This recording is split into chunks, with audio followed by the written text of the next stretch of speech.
सदियों की बुझी राख सुगबुगा उठी, मिट्टी सोने का ताज पहन इठलाती है। सदियों की बुझी आग सुगबुगा उठी, मिट्टी सोने का ताज पहन इठलाती है।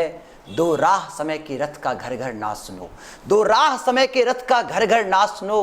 सिंहासन खाली करो की जनता आती है, सिंहासन खाली करो की जनता आती है। नमस्कार, केवी स्टूडियो बेगूसराय में आप सबों का एक बार पुनः बहुत बहुत स्वागत है, हार्दिक अभिनंदन है।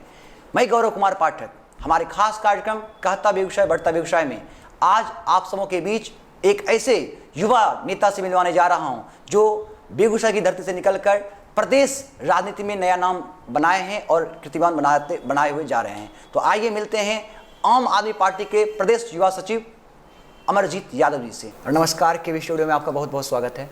जी धन्यवाद। सबसे पहले तो मैं डॉक्टर रोशन जी को बहुत बहुत धन्यवाद देना चाहता हूं कि जो बेगूसराय में इस मंच को जो उन्होंने शुरुआत किया, और ख़ासकर बेगूसराय के जितने भी हर क्षेत्र से जो भी कलाकार हो या अन्य किसी भी क्षेत्र से जो लोग आ रहे हैं, जो साथी हैं, उनको एक तरह से बोलने का मौका जो दे रहे हैं रोशन सर, मैं उनको तहे दिल से रोशन सर को बहुत बहुत धन्यवाद देना चाहता हूं। और सभी बेगूसराय के तरफ से मैं धन्यवाद देना चाहता हूं कि बहुत अच्छे प्लेटफॉर्म आप दिए हैं।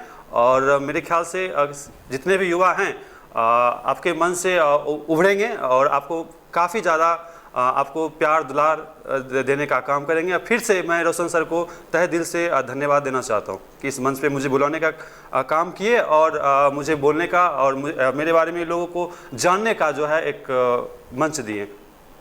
हम चाहेंगे अमरजीत जी कि हमारे दर्शकों को सर्वप्रथम अपना परिचय दें।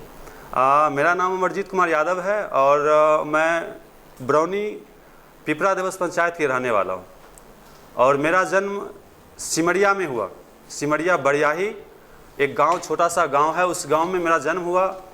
नानी घर मेरा सिमरिया पड़ता है और मेरा घर पिपरा देवस है। तो मैं शुरू से ही नानी घर में रहा और मेरा पालन पोषण जो है नानी घर में ही हुआ। तो मैं जब 10 साल का था तो कहीं ना कहीं मुझे जो लोगों के बीच में रहने का जो है मेरा फैमिली जो है काफ़ी वहाँ पे बड़ा है और मुझे जो है लोगों के बीच में रहने का काफ़ी मौका मिला। और मुझे सबसे अच्छा ये लगता है कि मैं काफ़ी बोलता हूँ, ठीक है ना, कि जब नाना जी भी थे या अन्य कोई व्यक्ति थे तो मैं सबके साथ में बीच में हमेशा बोलता रहता था। तो एक दिन हमारे नाना जी ने कहा, जब 10 साल का था, तो मेरे माँ से कहा कि आपका तोहर जो बेटा है ना, लगे नहीं छे कि तोहरी बेटा छे, लगे छे कोई बड़का पॉलिटिशियन घर में जन्म लेलके हन, ठीक न, बहुत पॉलिटिशियन घर में जन्म लेलके हन। तो कहीं ना कहीं लगता है वो बात सच हो रही है। और सबसे बड़ी बात यह है कि हमारी माँ जो थी एक समाज सेवी थी जी। उनका नाम फुलसुंदर देवी है। और कहीं ना कहीं मुझे ऐसा लगता है, और ये बिल्कुल सत्य है, कि मैं उनके ही प्रेरणा से मैं राजनीतिक में आया हूँ। जी जी, मैं जो राजनीतिक जो अभी मैं कर रहा हूँ लगभग 8 सालों से, कहीं ना कहीं मुझे ऐसा लग रहा है कि मैं अपनी माँ से प्रेरित होकर मैं आया हूँ। मेरी माँ तो यहाँ तक कि वो विधानसभा चुनाव लड़ने की तैयारी में थी। जी जी, जब बरौनी विधानसभा था, अभी तो तेघड़ा बना हुआ है, उस नाम चेंज हो गया। बरौनी जब विधानसभा था तो मेरी माँ विधानसभा लड़ने की तैयारी हो चुका था, तैयारी हो चुकी थी। बट भगवान को जो है कहीं ना कहीं वो अच्छा नहीं लगा और मेरी माँ को जो है मतलब देहांत हो गया। ठीक है, मैं उस वक्त बहुत कम उम्र में था, लगभग 11 साल का मैं था। तो तैयारी काफ़ी हो चुकी थी और एक तरह से कह लीजिए कि टिकट भी कन्फर्म, मैं किसी अन्य दल का नाम नहीं लूँगा, ठीक है ना, बट सब कुछ कन्फर्म था। और उसी से मैं प्रेरणा से, और कहीं ना कहीं मुझे वहाँ के लोगों से मुझे पता चला कि आपकी माँ जो है काफ़ी सुशील और कामदार महिला थी, ठीक है, समाज के कुछ करना चाहिए, बिल्कुल, उस हमेशा क्षेत्र में रहती थी। राजनीति, चूँकि आप युवा नेता हैं जी, और आप जिस पार्टी से बिलोंग करते हैं, आम आदमी पार्टी से जी, तो चूँकि एक राजनीति में युवाओं का जो भविष्य है, उसकी जो संभावनाएं हैं, उसको उस हद तक नहीं समझा जाता। यूँ कहें कि हर माँ बाप, हमारे जो अभिभावक हैं, अन्य क्षेत्रों में जितना चाहते कि हमारा बच्चा के लिए जो सुरक्षित स्कोप है वह राजनीति में उनके लिए नहीं है। तो कहीं ना कहीं आपको नहीं लगता कि उनकी यह सोच या उनकी यह मानसिकता थोड़ी बदलनी चाहिए, या इस पर क्या कहेंगे आप? देखिए, सबसे पहली बात यह है कि जो कुछ लोग हैं, सभी लोग को मैं बात नहीं कर सकता हूं, बट कुछ लोग हैं जो कहते हैं कि राजनीतिक जो है एक तरह से गलत है, डटी है, बस एक टाइम पास है, इससे कुछ होने वाला नहीं है। लेकिन मैं दावे के साथ ये कह सकता हूं, और जो मेरे में जो अचीवमेंट हुआ है, मैं दावे के साथ कह सकता हूँ कि राजनीतिक में युवा को खासकर जो है भागीदारी लेने की आवश्यकता है, क्योंकि देश को चलाने और राज्य को चलाने के लिए, ठीक है ना, ऐसा नहीं कि इंजीनियर हो, डॉक्टर हो ही देश को चला सकते हैं, ऐसी बात तो नहीं है, ठीक है। तो जो जब तक हमारे देश में जब तक युवा की भागीदारी नहीं होगी, तब तक मेरे ख्याल से लगता है कि पूरा कंट्री या स्टेट का जो हम लोग डेवलप नहीं कर पाएंगे, ठीक है ना। अच्छा, ये आपने कहा कि देश में युवाओं की भागीदारी होनी चाहिए, लेकिन ऐसा देखा जाता है अमरजीत जी कि जो भी हमारे सत्ता आसीन पे हैं या सत्ता से अलग हैं या जो भी पार्टियां हैं, बहुत, मैं किसी एक पार्टी के बारे में नहीं बोल रहा हूं, सभी पार्टियों के बारे में, अपने देश की राजनीतिक व्यवस्था के बारे में बता रहा हूं कि अन्य देश जितने भी विकसित कंट्री हैं वहाँ पर युवाओं को राजनीति में आने का मौका दिया जाता है, और हमारे यहाँ के जो युवा हैं वह कहीं ना कहीं वोट बैंक की राजनीति में फंस कर रह जाते हैं या चुनाव प्रचार या इस तरह में रह जाते हैं। उन्हें वो विशेष स्थान नहीं मिलता राजनीति में, पार्टियों में उनको विशेष स्थान नहीं मिलता। हर जगह पर क्या होता है कि एक उम्र तय होती है, एक सीमा तय होता है उसका कि आप इस उम्र के बाद आप रिटायर कर जाओगे, लेकिन राजनीति में इस तरह का कोई रिटायरमेंट की सीमा नहीं है। आपको नहीं लगता कि इसके कारण भी युवा राजनीति में आने से कतराते हैं? बिल्कुल, मैं आपकी बात से सहमत हूँ, और जहाँ तक मुझे ऐसा लगता है कि ये जितने भी पार्टीज़ हैं अभी, मेरे ख्याल से लगता है उसको राजनीति करनी नहीं आती। मैं दावे के साथ बोल सकता हूँ उनको राजनीति करनी नहीं आती। जिस ढंग से राजनीति करनी चाहिए, मैं कहिए तो मैं लिखित दे सकता हूँ, मैं जिस ढंग से राजनीति करनी चाहिए उस ढंग से राजनीति किसी भी पार्टी को नहीं आती।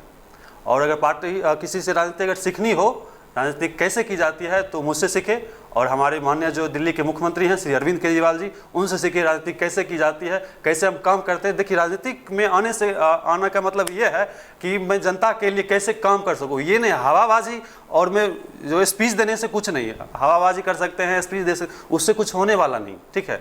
मैं लोगों के बीच, जनता के बीच कैसे उस काम को करके दिखा सकता हूँ, मैं उसके लिए पॉलिटिक्स अगर सीखना है कोई भी दल को तो मुझसे सीखे, और मेरे अरविंद केजरीवाल जी सीखे। मेरा एक प्रश्न होगा आपसे, चूंकि राजनीति भी जैसे हर चीज़ में एक पढ़ने के लिए पढ़ाई की आहर्ता होती है कि आपको एक फॉर्म फिलअप करना है, रेलवे में जाना है, बैंक में जाना है, किसी सेवा में जाना है, तो उसके लिए एक योग्यता निर्धारित है पढ़ाई का। तो आपको नहीं लगता कि आपने देखा है कि हमारे यहाँ, मैं ये नहीं कह रहा कि हमारा लोकतंत्र कम जो है, लोकतंत्र में खामियां मैं ढूंढ नहीं रहा हूँ, हमारा लोकतंत्र आदर्श लोकतंत्र है, लेकिन कुछ ऐसे जो नेगेटिविटी है, कुछ नकारात्मकता है जो कहीं ना कहीं प्रश्नचिन्ह खड़ा करता है इस पर कि हमारी सोच पर। लोग हमारा विदेशों में खास करके जो लोग हैं उसको हमारा इस पर वो मजाक में लेते हैं। तो आपको नहीं लगता कि राजनीति में जो युवा या जो कोई भी जाना चाहते हो तो राजनेता बनने के लिए भी कोई योग्यता हो, शैक्षणिक योग्यता अनिवार्य किया जाए? सर, ये मेरे मन की प्रश्न आपने कह दिया और बोल दिया। मैं यही चाहता हूँ कि पॉलिटिक्स में, क्योंकि आप पढ़े लिखे युवा हैं और इसलिए मैंने ये सवाल रखा। पॉलिटिक्स में आने के लिए मेरे ख्याल से एक दायरा होनी चाहिए, जी। और पढ़े लिखे व्यक्ति होनी चाहिए। और आजकल हम देख रहे हैं कि मैं तो खुल के नहीं बताना चाहता हूँ कि कुछ अलग गलत ढंग से भी हैं, बट अभी जो है मेंबर ऑफ पार्लियामेंट है। मैं किसी भी पर्सन, मैं पहले की बात, चूंकि पहले उतना आधुनिक नहीं था, पहले समय थोड़ा पुराना समय था, लेकिन वर्तमान परिदृश्य में देखा जाए तो आज हमारी बहुत ही परम आवश्यकता बनी हुई है, क्योंकि ये पढ़े लिखे लोग इसको समझते भी हैं। तो मेरा ये संदर्भ में है, और मेरा ये जहाँ तक सोच है कि अगर मैं पॉलिटिक्स में आया हूँ और भविष्य में अगर होता है तो मैं ये काम करके दिखाऊंगा कि एक जैसे वार्ड सदस्य का चुनाव होता है तो उसका भी एक हम लोग निर्धारित कर देंगे। न्यूनतम शिक्षा निर्धारित हो, कम से कम 10th। मुखिया हो तो उनका भी हम लोग कर देंगे, विधायक हो तो उनके लिए ग्रेजुएशन, ठीक है, इस तरह से किया जाए, होना चाहिए। उस ढंग के मैं मेरे ख्याल से लगता है कि भविष्य में करने वाला हूँ मैं, मुझे ऐसा लग रहा है। और हमारे जो सीट्स के आती हैं, आपकी ये मांग रहेगी कि सर ये बदलाव आए, मतलब संविधान में कहीं ना कहीं संशोधन करके ये राजनीतिक जो पार्टियां हैं वो आपस में बैठ के सुलह करके सर्वसम्मति से, जितनी भी पार्टियां हैं सर्वसम्मति से यह प्रयास करें। ये हमारी व्यक्तिगत, हमारी भी सोच है ऐसी कि लोकतंत्र की मजबूती के लिए शैक्षणिक योग्यता का भी अनिवार्य किया। बिल्कुल सर। एक आम आदमी, चूंकि राजनीति में देखा जाता है कि एक आम आदमी के लिए राजनीति करना, चूंकि कहीं ना कहीं ऐसा देखा गया है कि परिवारवाद, जिसके पिता राजनीति में हैं तो उनका बच्चा राजनीति में जा रहा है, ऐसी धारणाएं रही हैं। तो एक आम, उस स्थिति में एक आम आदमी का राजनीति करना कैसा, मतलब कितना कठिन होता है एक आम आदमी का राजनीति में आना? देखिए, क्योंकि आपका वो से जुड़ाव नहीं रहा, एक राजनीतिक परिवार से जुड़ाव, मतलब आपके बारे में नहीं कह रहा, बहुत सारे लोगों के बारे में जो एक आम आदमी है उनका उस राजनीतिक परिवार से जुड़ाव नहीं रहा, लेकिन फिर वो राजनीति में आते हैं तो उनके लिए कितना कठिन होता है?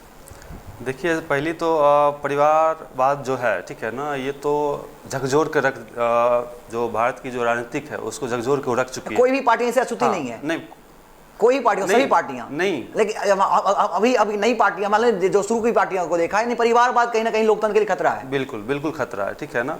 तो कहीं ना कहीं मुझे ऐसा भी लगता है कि अगर मान लिया जाए कि आपके पिताजी अगर मान लिया जाए पॉलिटिक्स में हैं और उस काबिल आपके अगर बेटे हैं तो बेटों को आना चाहिए। उनको आना चाहिए, इसमें कोई दिक्कत नहीं, वो उनका हक है। आना चाहिए, बट एक होता है ना उस काबिल भी नहीं है लेकिन अपने पूरे परिवार को उसमें नहीं, डाल देखिए देते हैं। राजनेता का बेटा भी अपने दम पे आए, अपनी काबिलियत पे आए। जी, मैं यही कहना चाह रहा हूँ, मेरा कहने का मकसद वही है।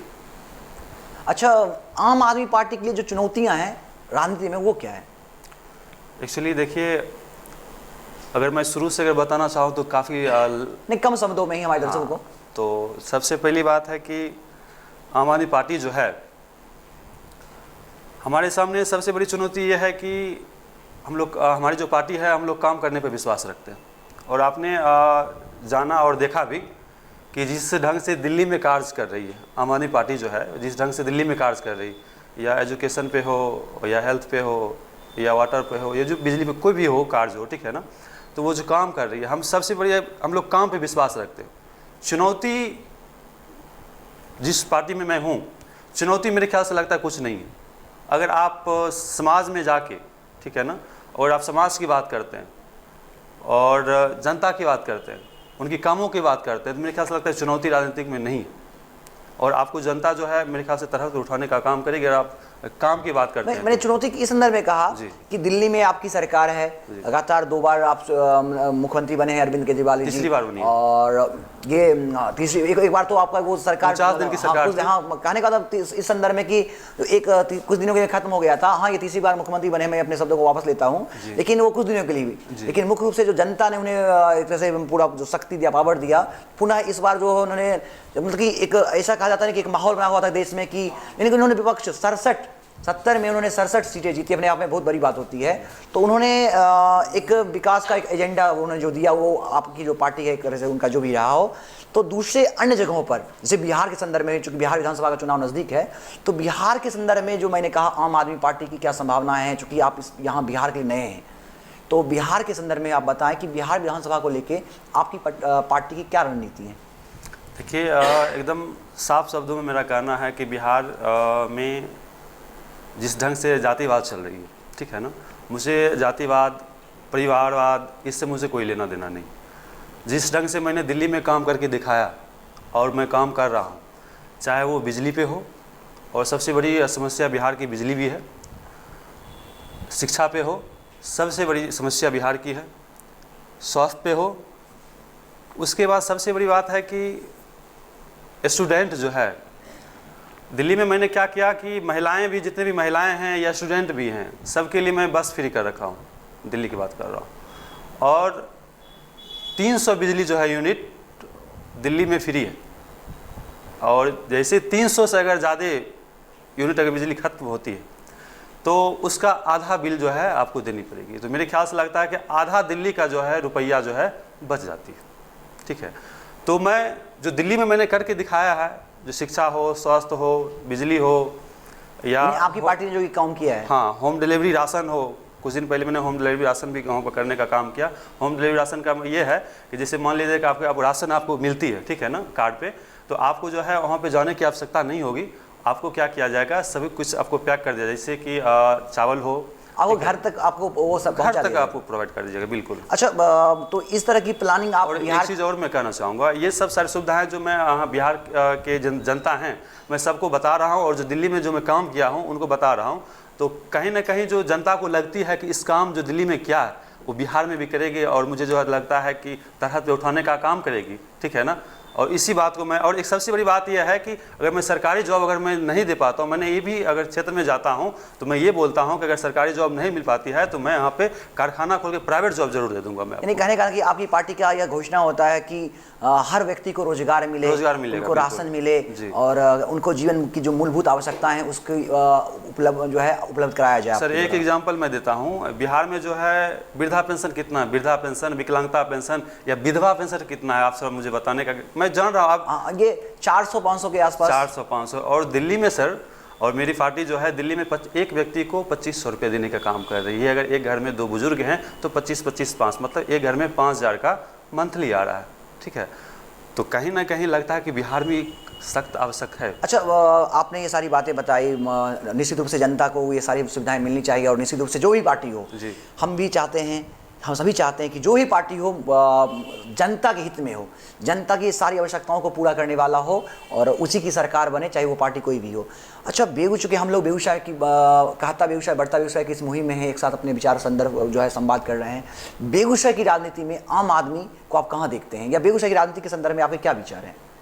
इसमें जो है आम आदमी पार्टी के योगदान, जो पुराने हमारे जो कारखाना बंद पड़े, जी ठीक है ना, मैं उसको खुलाने का काम करूंगा और जो बेगूसराय के जितने भी युवा हैं हमारे उसको मैं उसमें जॉब दिलाने का काम करूंगा, चाहे वो चीनी मिल हो जो बंद है, ठीक है ना, या उद्योग हो, ठीक है ना। काफ़ी जो ऐसे फैक्ट्रियां जो हैं काफ़ी बंद हैं, लेकिन हमारी जब भी आम आदमी पार्टी की सरकार आएगी तो मैं सभी मिलों या कारखानों को खोलने का काम करूँगा और बेगूसराय के जितने भी युवा हैं सबको मैं उसमें करने का काम। अच्छा, ऐसे तो आपने कहा कि आपका अलग अलग जो एजेंडा है उस पर आप काम करेंगे। आम आदमी पार्टी का जो समर्थित जो उनका उम्मीदवार होगा, जो सभी संभावित उम्मीदवार होगा, क्या उसका आपने एक तरह से तय कर लिया है कि आपकी पार्टी ने तय कर लिया बेगूसराय के लिए? बिल्कुल तय हो चुकी है। तो क्या हम इस स्टूडियो से जान सकते हैं उनके बारे में?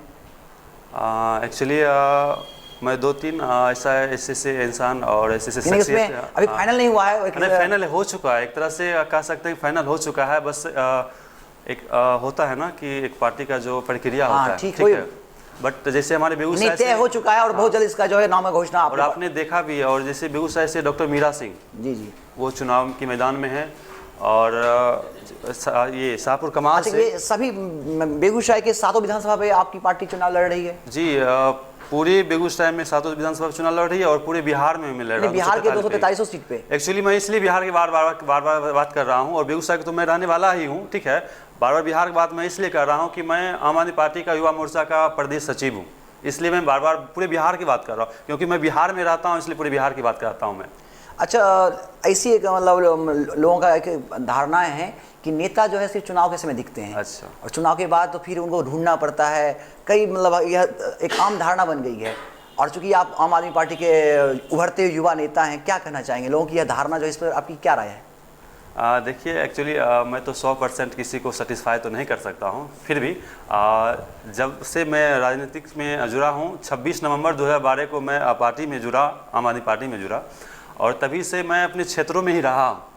और जितने भी हमारे साथी हैं, आप किन्हीं से भी बात कर सकते हैं कि अमरजीत जो है हमेशा क्षेत्र में ही रहा है और जनता के बीच ही रहा है, हमेशा समस्या को उठाते रहा है। तो कहीं ना कहीं मैं ये नहीं मानता हूँ, ठीक है ना। और जितने भी जनता हैं और कहीं ना कहीं लगता है कि हाँ जो है इसके जो भी नेता हैं या जो कार्यकर्ता हैं हमेशा क्षेत्र में ही रहा है। अब ऐसा बात नहीं है कि चुनाव के संदर्भ में वो मिलते हैं, ऐसी बात नहीं है। मुझे खासकर चुनाव के समय उनको काफ़ी तरह के प्रलोभन दिए जाते हैं, उनके मतलब कई तरह के ख्याली पुलाव पकाए जाते हैं, लेकिन वो सब महज एक घोषणाएं रह जाती हैं। नहीं, मैं अपनी बात में बताता हूँ, अन्य दल की मैं बात नहीं करता हूँ। मैं अपनी बात बताता हूँ कि जो भी हमारी घोषणाएं रहेगी वो 100% मैंने किया और बिहार में मैं करने का काम करूंगा और बेगूसराय में भी करने का काम करूंगा। एक और आम धारणा है कि जनता भोली भाली होती है जी। कोई भी मतलब उसको मतलब एक तरह से बहला के अपने प्रलोभन देके बहला फुसला के तरह की जो उनको दिवा स्वप्न दिखा के इस तरह से उनको अपनी ओर आकर्षित कर लेती है। क्या सर मैं आपसे पूछना चाहूँगा, जनता भोली भाली नहीं होती है।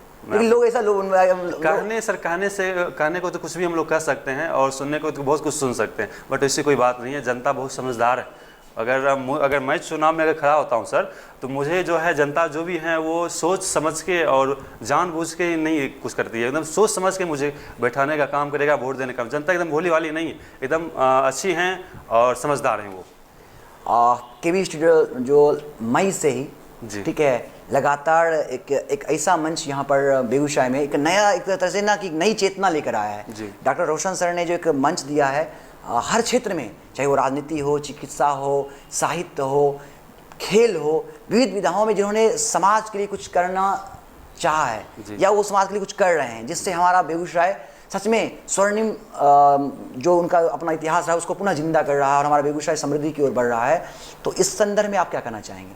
देखिए, सबसे पहले तो मैं रोशन जी को काफ़ी नाम सुना था रोशन सर का, बट मैं कभी उनसे मिला नहीं है और मेरे ख्याल से लगता है अभी तक भी मैं उनसे व्यक्तिगत रूप से मैं मिला नहीं।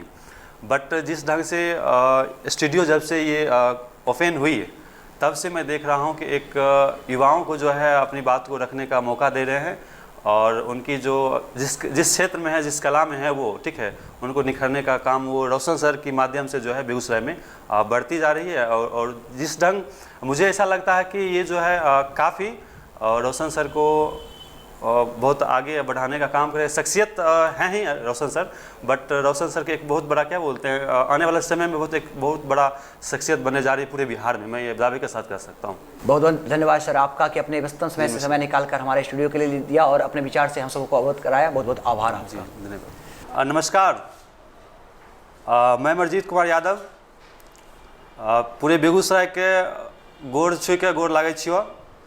हमें यह कहल चाहे छियै कि बेगूसराय में जे डॉक्टर रोशन सर छथिन, हुनकर पेज है डॉक्टर रोशन कुमार और यूट्यूब चैनल है स्टार ऑफ बेगूसराय और ग्रुप है कहता बेगूसराय बढ़ता बेगूसराय के अपने की करिए, ओकरा लाइक करिए, सब्सक्राइब करिए और ज़्यादा से ज़्यादा आप लोग शेयर करिए और आशीर्वाद दिए। जय हिंद।